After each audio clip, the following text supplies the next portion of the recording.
Hello, welcome to another monthly episode of Calm in the Chaos. I'm Michele Badie. And I'm Valerie Carmel, licensed therapist and co host. Welcome, everyone.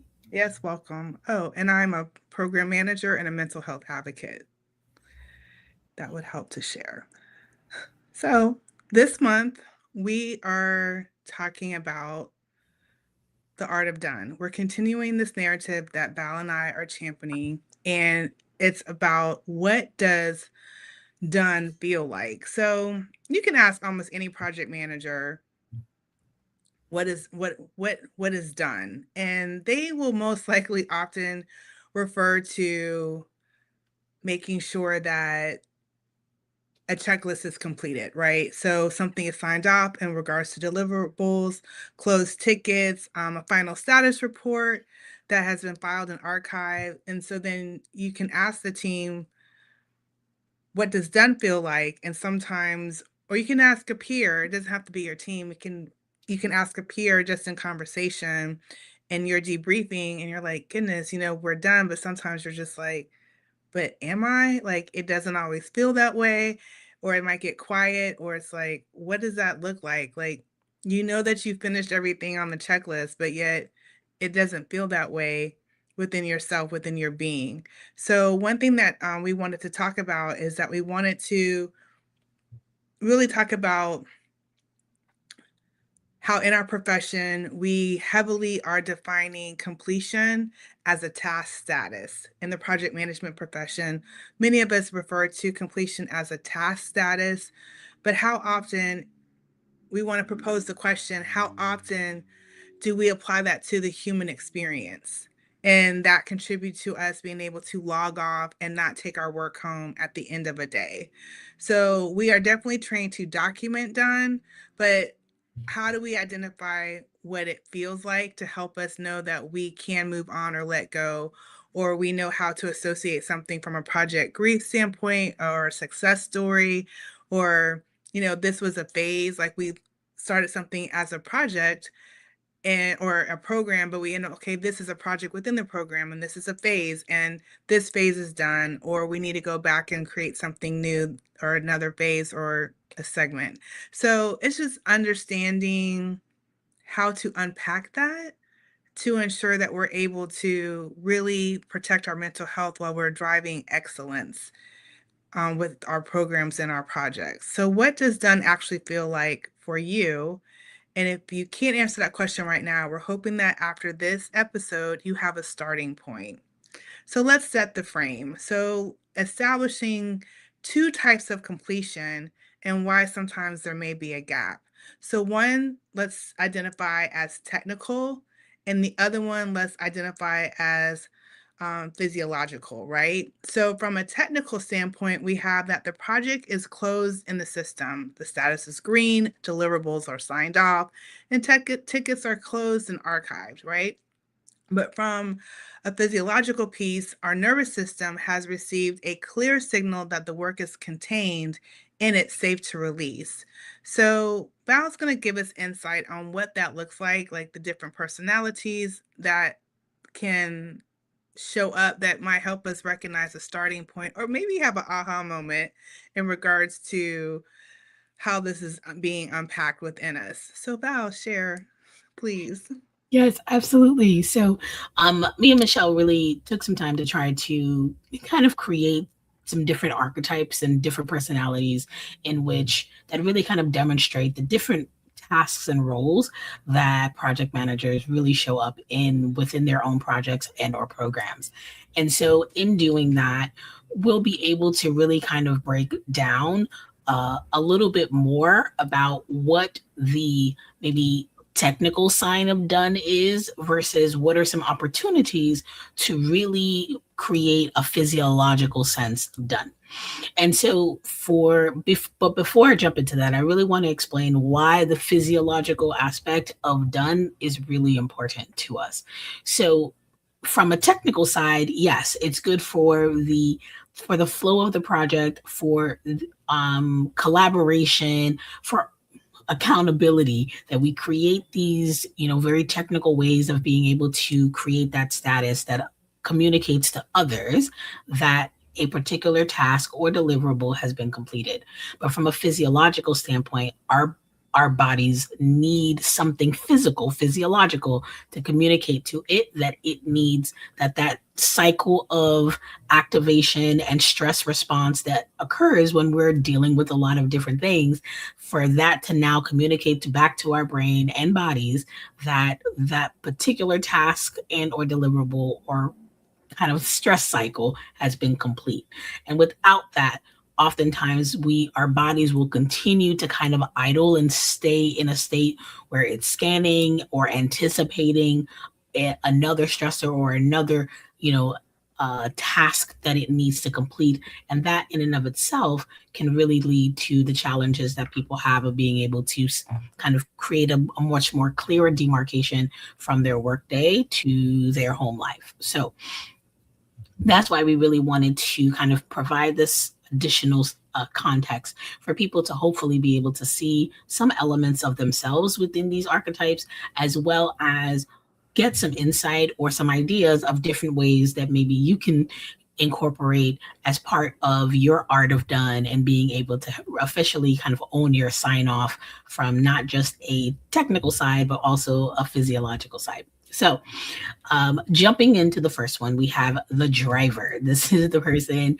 who is all about focusing on forward motion.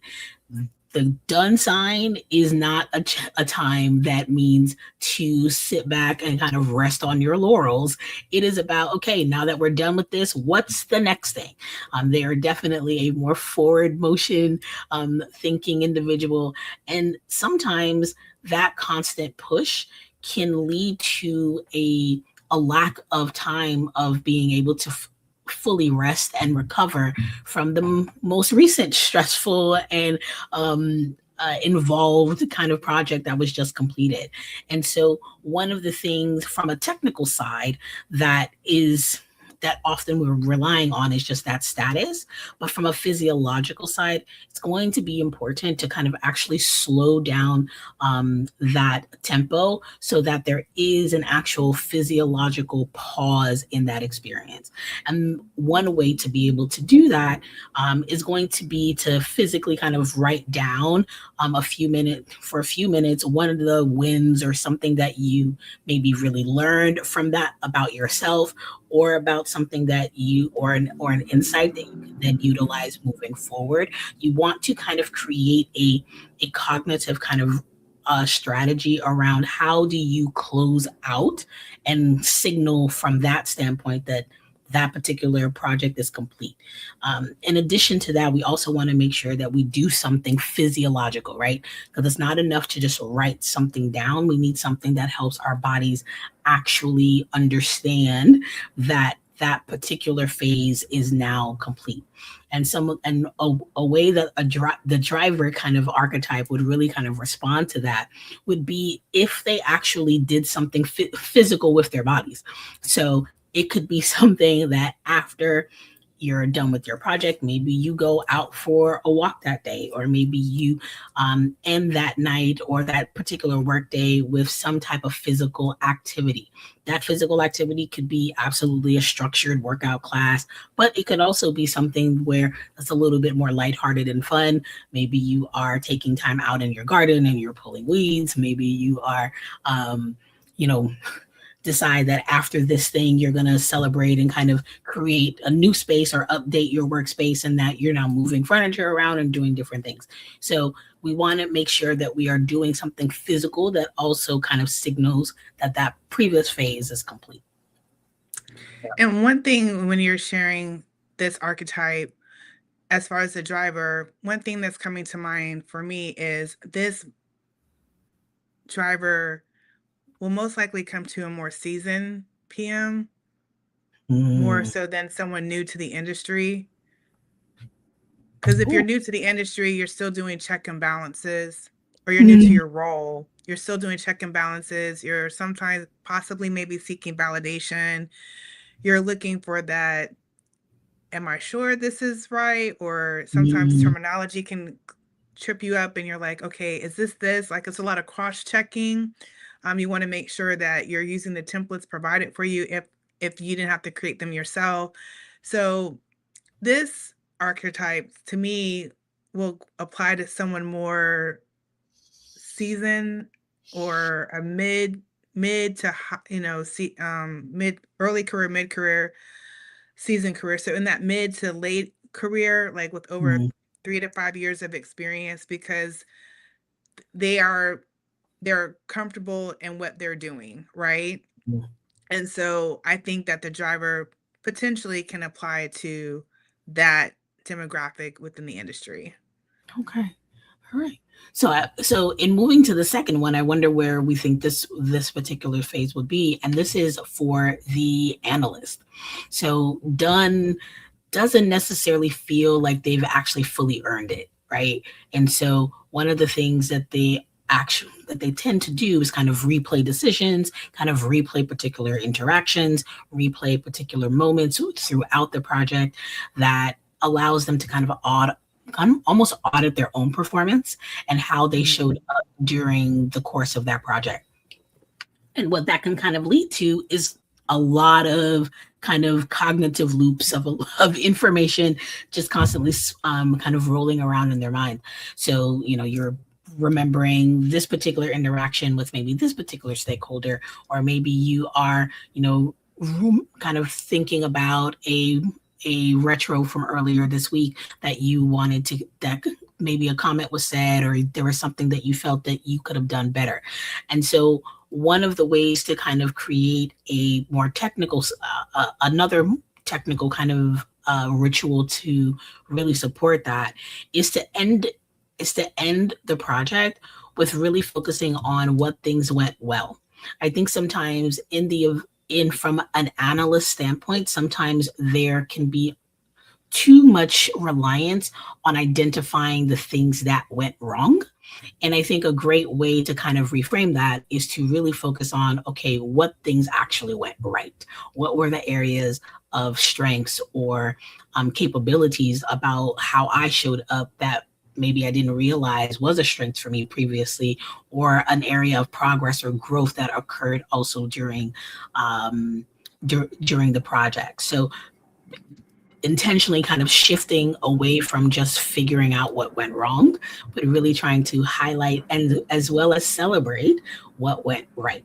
And a great way to, from a physiological standpoint, to really support that is to do something that is quite lighthearted. So laughter is a fantastic physiological way to signal to your body and brain that you are safe and that it can stand down. It doesn't need to continue to keep scanning and anticipating, the next thing that they have to do. Laughter can is really such a great way to kind of boost some endorphins and kind of release some and really kind of bolster from an internal standpoint an overall sense of completion. And now that you're done with this thing, you can really kind of lean into enjoyment of your time.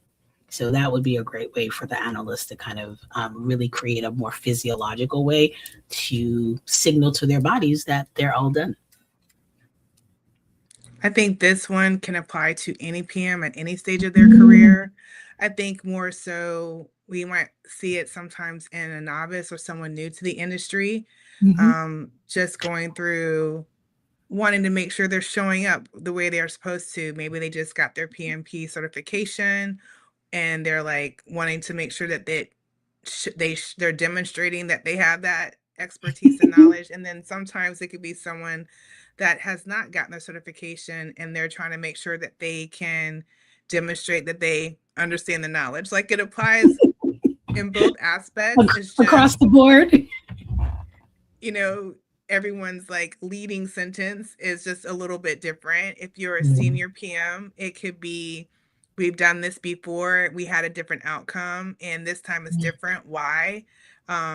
We've always done it this way, can apply to anyone and anything. If you're, and that sure. could be from communicating with stakeholders, right? Say, we've always done it this way. And then it could be a stakeholder coming to you saying, but we've always done it this way. Why are you attempting to pivot?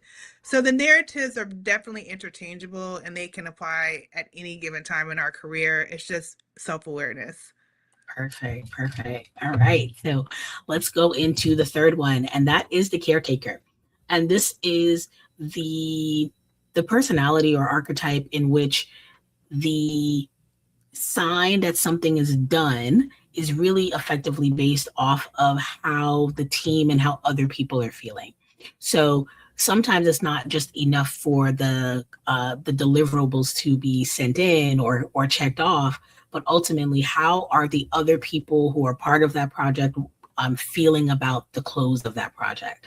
Are there any unresolved? Is there any unresolved tension that may have built up throughout the course of that project? Were there any people who maybe felt more leaned on than others, or maybe didn't feel like they got acknowledged, or felt that maybe their efforts and support and what they brought to the team was really being highlighted? And so the caretaker is going to kind of struggle with effectively feeling like the project is done when there is maybe some interpersonal strife or discomfort or tension that seems to still be lagging.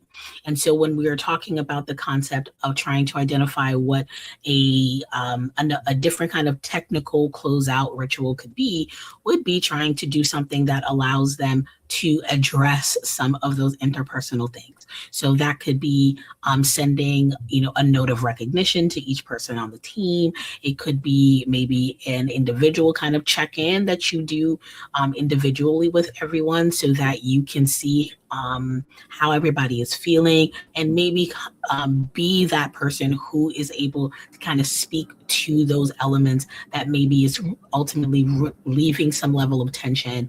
And when it comes to a physiological way of being able to do that, is to spend some time together. Maybe that is a time to maybe and I know many teams are still virtual, but you can kind of create a moment where the team is able to come together and do something lighthearted. Maybe you guys have if you're not in person where you guys can meet up and do something close together. Sometimes just having that moment where the team is able to decompress and talk and just have a little bit of fun together, that's always going to be a great way to really bolster that, to not only just continue to rebuild maybe some of those bridges that may have gotten a little bit tattered during the course of that project, but also so that you are able to feel the reduction in some of the interpersonal tension will be really important to help to calm your nervous system and allow you to feel like this is a safe place and everything that we've done has officially been closed out. I think this is a work in progress for many PMs.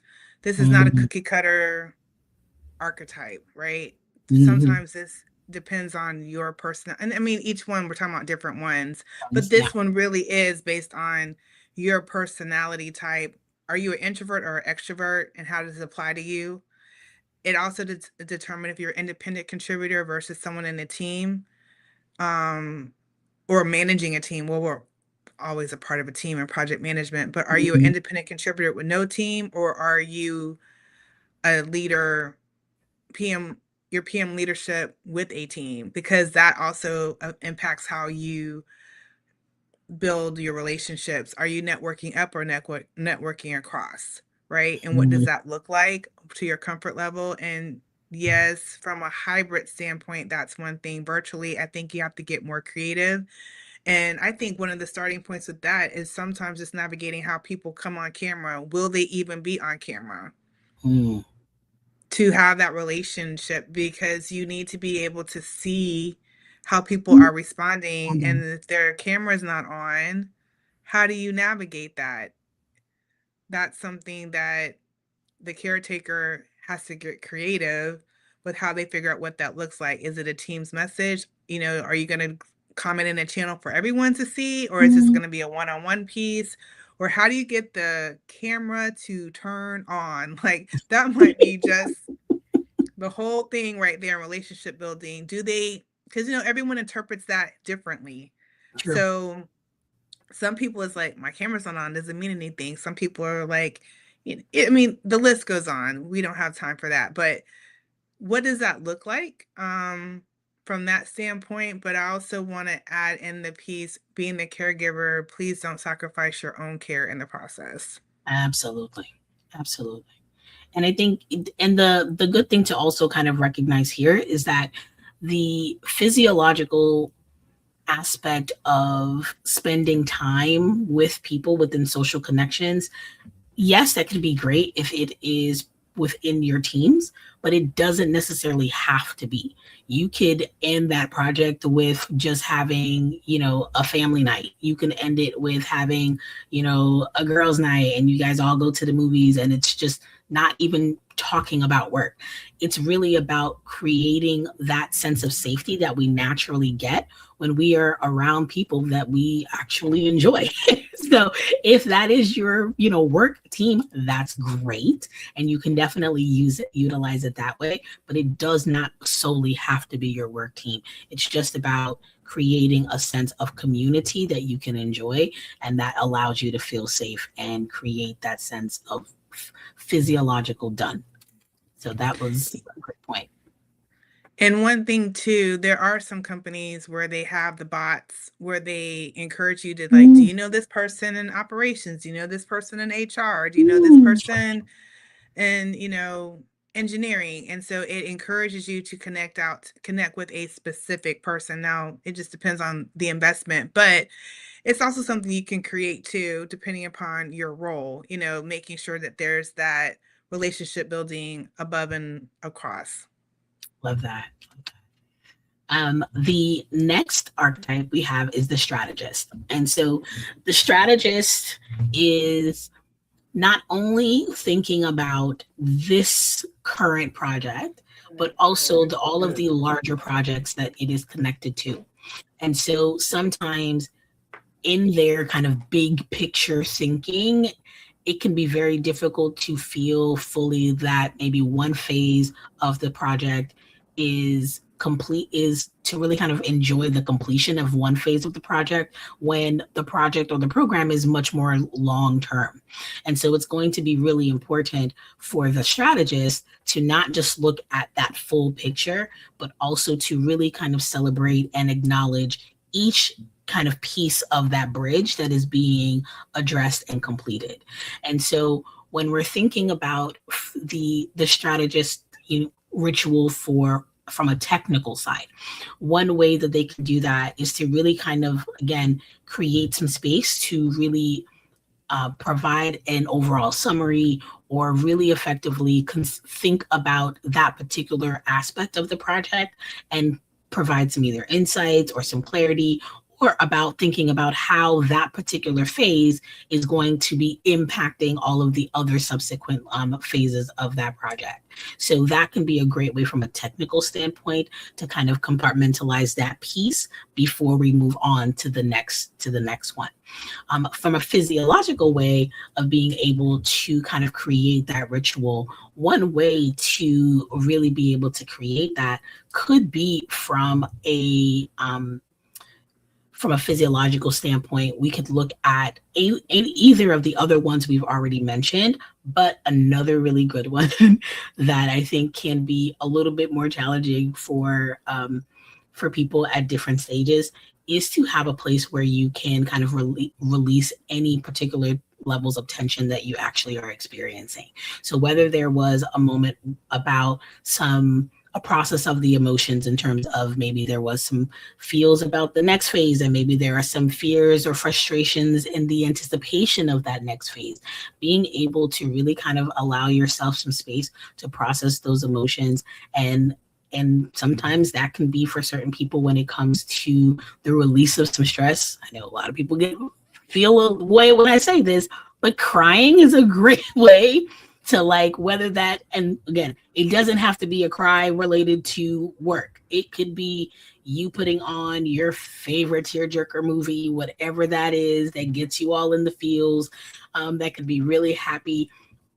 It could be a happy movie and that's why you're crying. you're crying, you can watch, what a show my son loved, like the Great British Bake Off, and seeing people do all the cakes and how everything comes out.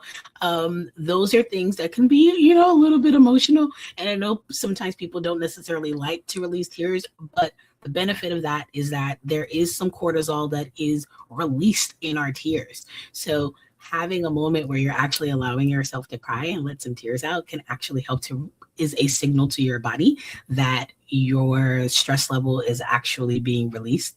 And that can be a great way to communicate to your body that this is done. So again, some of the physiological solutions can be tied directly to work, but they don't necessarily have to be. They can be your own individual rituals that you really enjoy, and allow yourself to be able to kind of fully create a physiological way to release that tension.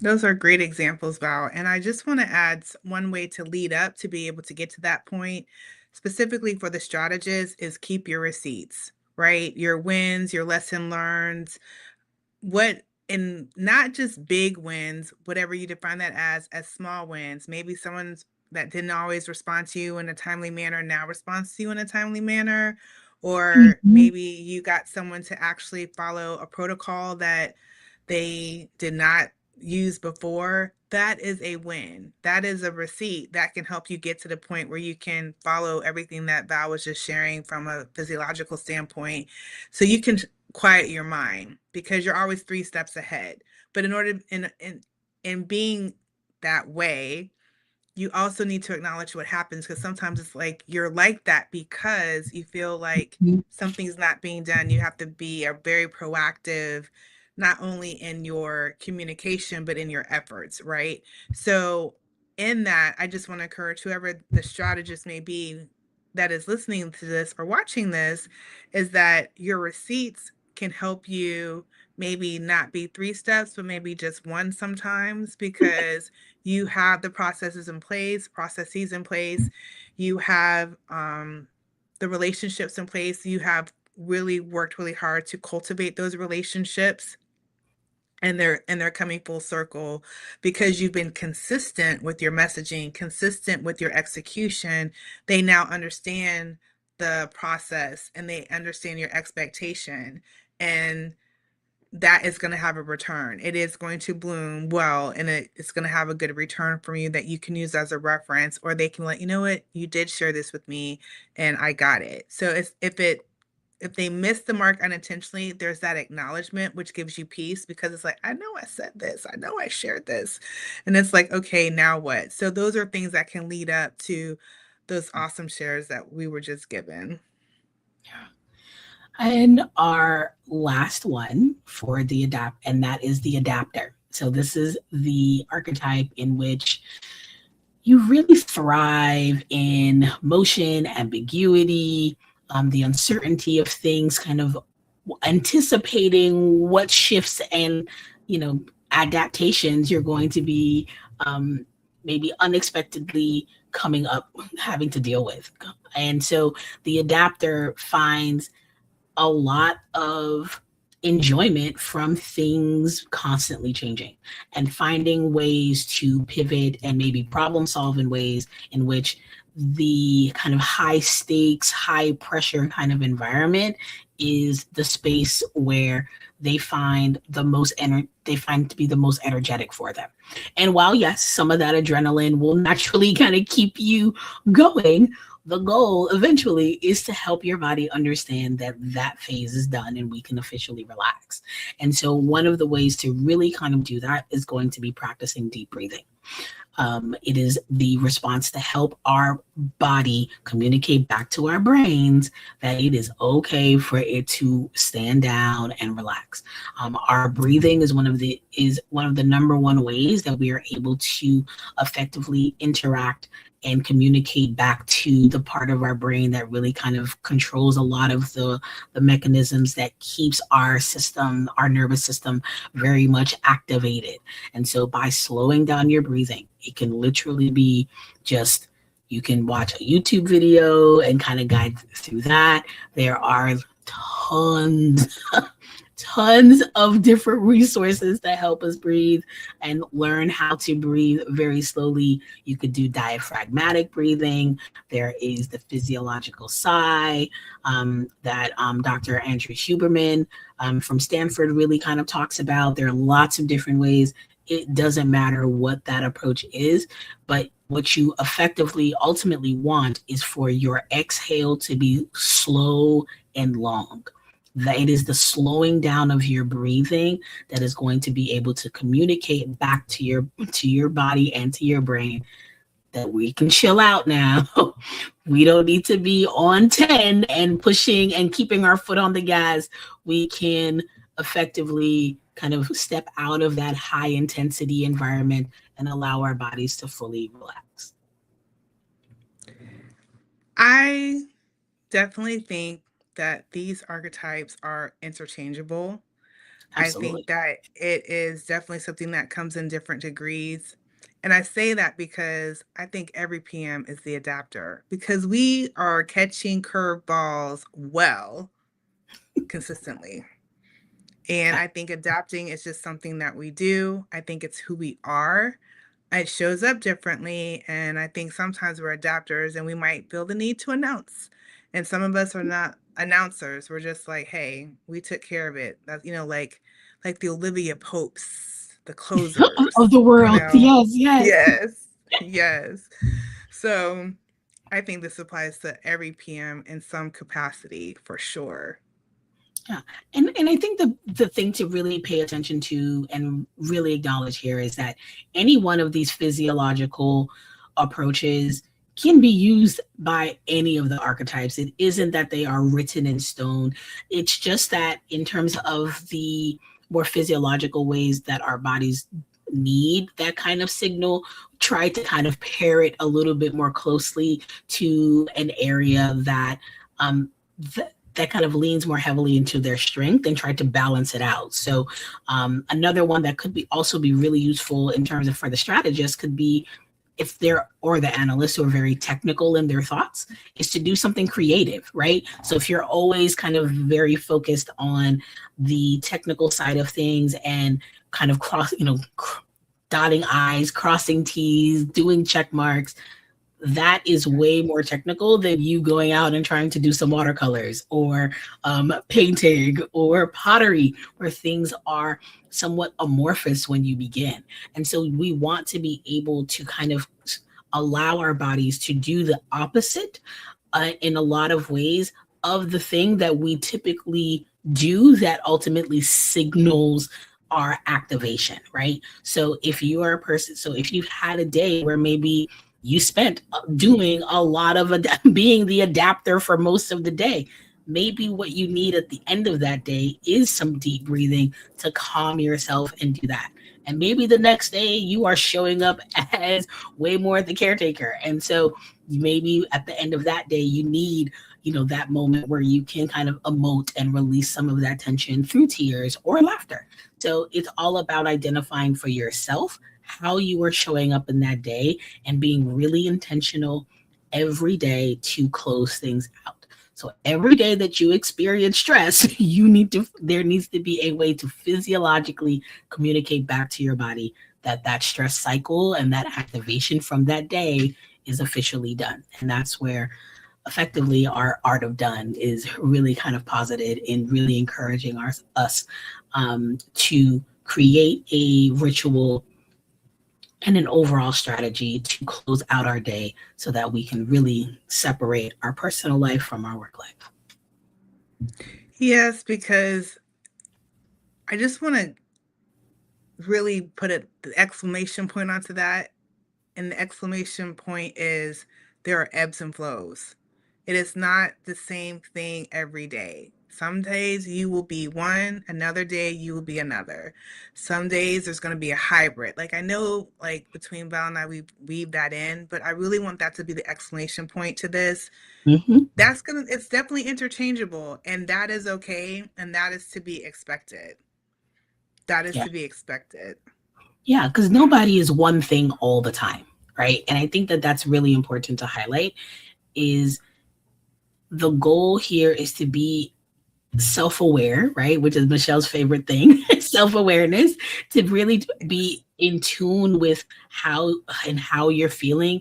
So that way you can respond with exactly what you need, right? We don't want us to just always be a hammer and perceive that everything is a nail, right? Sometimes you don't need a hammer. Sometimes you need a screwdriver. Sometimes you need a saw, right? And so Yeah. we want to approach our own lives and how we take manage our own wellness in the same way, that there is no absolute every single time to do it this way versus that way, because we're not always the same person every day. And so hopefully in our conversation today, we've provided you with some different ideas, some different tools, and maybe some things maybe there are some things you're already doing, which is fantastic, and kudos to you.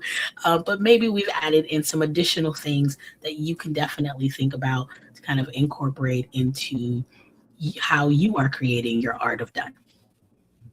For sure. So we have three components: the tactical brain dump, where we're capturing everything unresolved in a trusted system. So it gets it out of the brain and into whatever container you have identified, whatever resonates well with you. So, and these work especially well with the analyst and the strategist.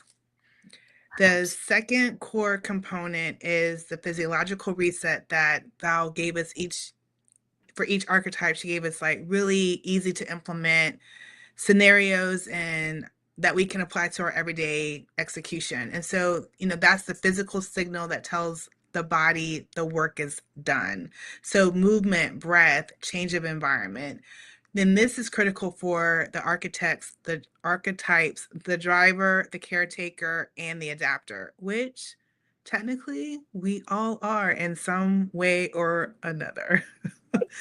And then the third core component is the intentional park. So that's the being deliberate, right? Deliberate parking tomorrow's work in the system so your brain does not carry it overnight. And this, we say this in every episode that we've shared so far, or every podcast we've had so far for the Art of Done. This is work that's going to have to be deeply intentional, and it's not an overnight thing. And you have to identify what your small wins as you make this a part of your life intentionally so you can help yourself decompress, because you're creating cognitive closure, and that takes intentional practice and awareness. So this is most impactful for the archetypes, the strategist, and the driver.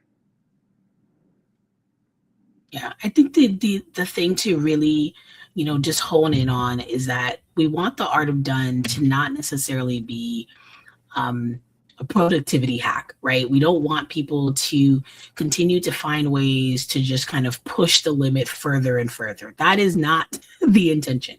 We want actually the opposite, for people to actually create ways to create a more structured and clear signal to your body, to your brain, that we've done well here and we're good and we can just stop right here. We can always pick back up, right, the next day, but that doesn't mean that we have to continue holding on to those things so tightly and so consistently. It is okay to put those things down, whether it is you writing it in your notebook, and mine is always right here next to me at the end of my day to like close out what I need to do to begin the following day. But it's really about creating something that is resonant with who you are and where you are on any particular day. So I really want to make sure that we clarify that and really kind of encourage every one of our listeners to identify for themselves what it means for you to, own your sign off and really practice the art of done. And one thing I want to encourage everyone to do is go to theartofdonepm.com and download our guide. I think that will be helpful, right? It does not have the archetypes listed, but it does reiterate the art of done and what we are championing, that we want you to just give it a try and see if it can help you close your days out. So again, that is theartofdonepm.com. And we hope that you find the free information helpful and really adds to you experiencing the quality of life that you work very hard to afford for yourself, right? So there's that. Hey Val, can you share with us like if you recognize yourself in any of these archetypes? Ooh, you know, as we were going through it, I was like, oh yeah, this is so me. And that would, not surprisingly, probably the caretaker. Because I'm a therapist, so I'm always focused on the feels. So I have to be really, really intentional at the end of my day, after seeing patients. My way of really trying to um, close out that day. I've mentioned it before. I gotta go sit in my swing chair. That's my jam. Yeah. That's my movement. And then definitely being able to spend some time, whether that's on the phone with my cousin or spending time with my son, doing something where I am really able to kind of be around a loved one and kind of feel that vibe, like, okay, the day is over. I'm in mommy mode or I'm in family mode. And that really has been extremely helpful for me. So I would definitely say that caretaker is definitely mine. How about you? I think I'm a hybrid between the caretaker because I'm very much because I'm one that believes that trust is important. So you're going to try to figure out how to. I think caretaking kind of rolls up into how do you establish trust that aligns with each Mm, stakeholder or team member well. So I definitely think I'm a caretaker and I definitely think I'm the analyst. I'm a yes, hybrid. I absolutely see that. Absolutely see that. I mean, has where you are now always been where you think you've been, or do you think it's kind of changed over time? Oh, I definitely changed over time. I think it comes with my confidence in the industry, my confidence in myself, my understanding of the industry, my understanding of myself. All that is rooted in self-awareness. And I think also that comes down to my experiences, right? Um, I hold myself accountable. I don't want feedback to ever be a surprise. And I Mm, also believe that it's really essential on be mindful of how you deliver feedback, right? And I think one thing that is like foundational for anyone working in the project management industry is that you really want to be someone that people want to work with that can really impact your career, right?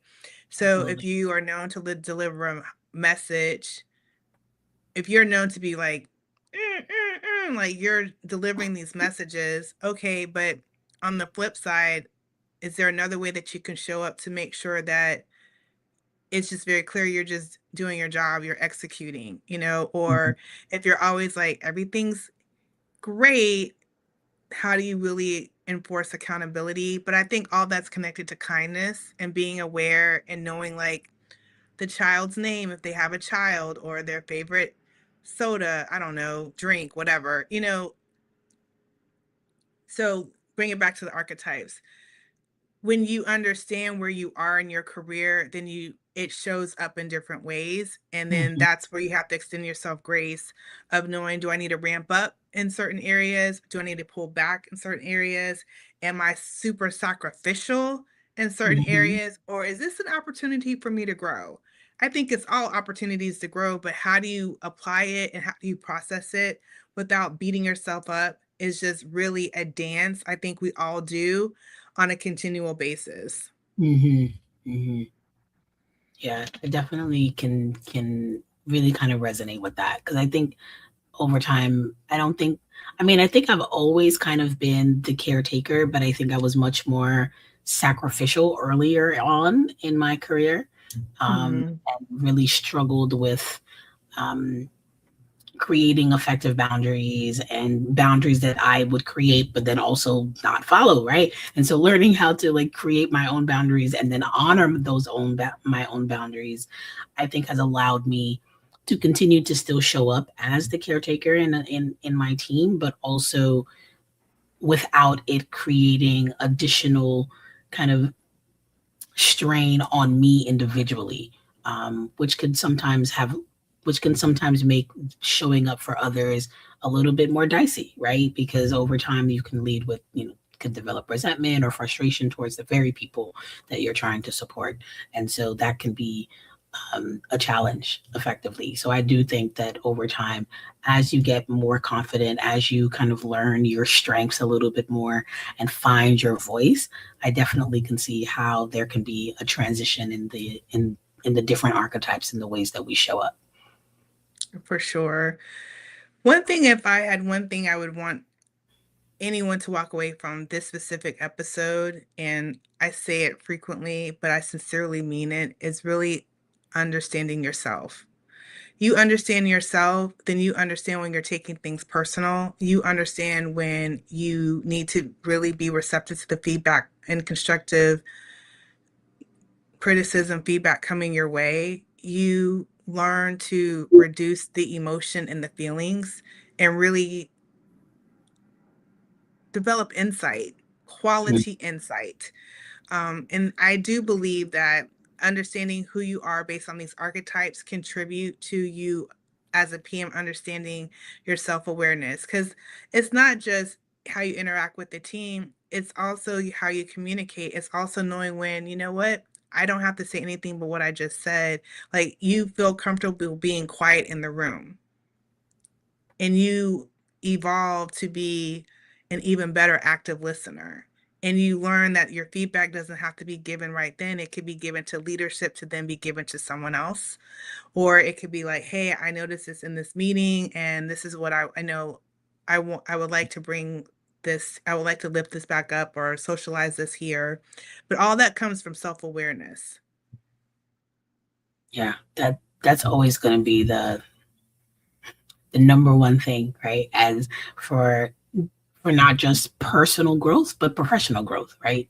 To know Yeah. thyself. Like you really have to know who you are, how you are evolving over time, so that you can always be in tune enough to make decisions and choices that align with the current version of you and the version of you that you are becoming, and not a previous version of you at a different stage of life. So, love that. What about you, Val? What's one thing that you want the listeners to walk away with? You know, I would I really hope the listeners walk away with the fact that there is more than one way for you to do the art of done. I think it's important for people in that sense of self-awareness to really align their art of done with who they are and what they need in that moment. Right. If you don't need if you don't need a tearjerker kind of night, well, that's cool. Let it be a kickboxing class. Maybe you go to Pilates, right? Whatever that is that allows you to be in tune with what your body actually needs in the moment. And that requires for us to be still enough to listen to what our needs are, right? Sometimes if you're feeling a little bit too restless, right? That's energy that's still in your body that needs a place to go. So movement, it needs to be, right? So you can channel that and kind of funnel that into a way that allows you to release that tension. And so I think the biggest thing I want people to hopefully walk away with is that there is more than one way for you to do the art of done. And it just has to be the way that it means, the way that it works for you, right? Because what works for me may not be your cup of tea, and that is totally okay. It's about finding what actually is going to be resonating with you on any particular day. I love it. So this concludes this episode, and thank you for joining us live. Thank you for catching the replay. Thank you for those that slide into the DMs and provide feedback and insight and suggestions. We welcome it, and we hope that this episode helps you further along your journey of defining the art of done specifically and personally for you. Yes, and please go check out theartofdonepm.com for you to download your free resource on how to apply the art of done. So thank you so much, everyone, for joining us. Thanks.